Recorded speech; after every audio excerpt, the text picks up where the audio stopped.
Friends ఇది బాగా గమనించండి. ఆగ్నేయం పెరిగిన ఈశాన్య ఆగ్నేయం వీధిపోటు ఉన్న ఇల్లు వాళ్ళు కూడా కూతురులను ఆగ్నేయం పెరిగిన ఇళ్లకు మాత్రమే ఇచ్చినారు.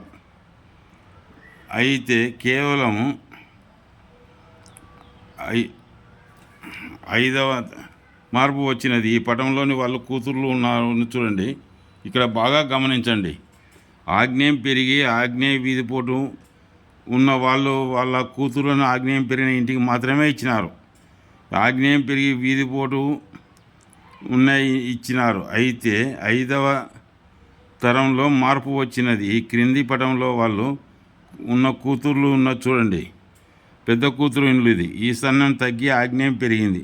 దాని ఫలితంగా పెద్ద కుమారుడు తాగుడుకు బానిసై చిన్న వయసులోనే మరణించినాడు. కొంతకాలానికి ఆస్తి వాళ్ళ అమ్మ కూతుర్లకు ఇచ్చినది. ఆ ఇల్లు మొదటి నుంచి స్త్రీ పెత్తనంతోనే నడిచింది. అయితే పెళ్ళైన ఆడపిల్లలు భర్తలు వదిలి పుట్టింటి దగ్గర ఉండిపోయింది. ఆస్తుల విషయమై కేసులు పడి నడిచినాయి. ఇండ్లు వదిలి వెళ్ళిపోయినారు. ఈ కింద ఇండ్లు చూడండి.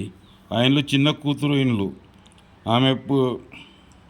ఆమె పుట్టింటి ఎలా ఉందో ఈ వీధిపోటు కూడా అలాగే ఉంది. అంటే ఇక్కడ ఈ ఇండ్లు ఎలా వీధిపోటు